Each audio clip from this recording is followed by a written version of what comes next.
Hi, Soul Family. So, thanks for being here. And I wanted to talk about transcending the mind to go deep into the heart. So, one of the things I've been pondering lately is thinking about the phrase all is mind, right?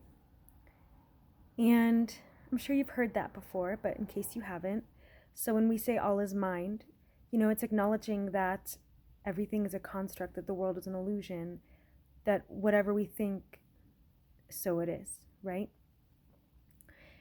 And then, as much as I have really aligned with that, it brought me to another side of things, which is what if all is heart, right? And I say that because outside of Western spirituality, there is in other countries more an emphasis not on the mind, but in being present in the heart, right? This is also found in Egyptian cultures, really found in Buddhism too, especially Tibetan Buddhism. And it really has been something I've been practicing more of to quiet down the mind. So, for example, on this journey, when I've made those meditations that you see, when we're first awakening, if you want to say, and deprogramming from society, deprogramming from all of our conditioning of narratives that we grew up with, right? And identifying as our worldly nature, right? Identifying with lack, identifying with the weaker side, if you will, of things. That's when I've seen the mind is helpful, right?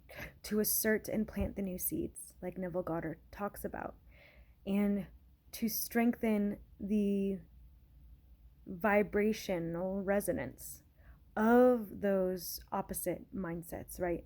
For example, if we have only grown up with scarcity, we have to remember what wealth feels like, right? We have to remember what abundance feels like. So I've found that using the mind and stating these affirmations, using Rampage's help. But I got away from manifesting anything or even assuming. I still do use the law of assumption, but more in the sense where Neville Goddard talks about just the feeling. Instead of focusing on the exact what or who, right? It's focusing just on being loved. Focus on feeling cherished. Focused on the feeling of being in a committed relationship. For example, if you're wanting a committed relationship.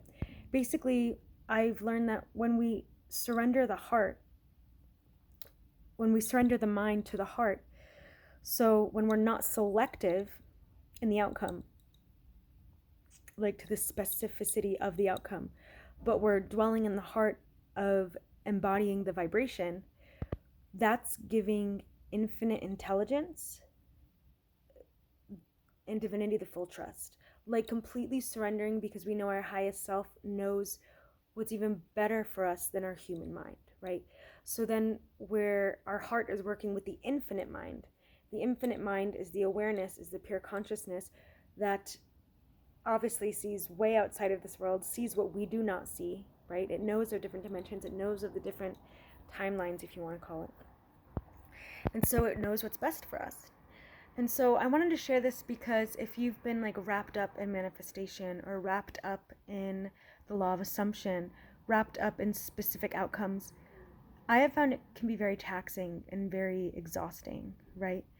And so I just wanted to encourage you, why not try relaxing into your heart space and feeling the vibrations of what you want, or of what you are, I should say, but without tying those vibrations, the resonance, to a specific attachment. So without focusing on a certain person or on a certain material possession, right? Does that make sense? So it's just something I've been practicing, and I say that because it's a deeper level of presence, a deeper level of detachment, and it's not for everyone. I mean, I'll be honest, sometimes I'm a little selective in some things, but then other times I'm not. So it's kind of like something I mix, right?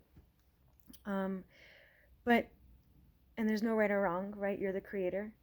But I just wanted to share this perspective because if you feel like you've been receiving things you want, but then you, you kind of recognize that, oh, it's just from the ego and it actually brought stress into my life. It didn't bring peace, right? That's something that Florence Scovel Shinn taught in her books, is that if you call something into existence and you receive it, but it feels like stress, like it feels like anxiety, like then that's most likely not of the highest self, right? So yeah, just wanted to offer that new perspective. I would love to know in the comments, like, what do you think? Like, do you fall more into the all is mind, or do you kind of go deeper into the heart and live from the heart while keeping your mind clear? I would love to know. Very short video, but just a new perspective, something to reflect on and um, connect with. So thanks for watching. I appreciate you being here, and I look forward to seeing your comments.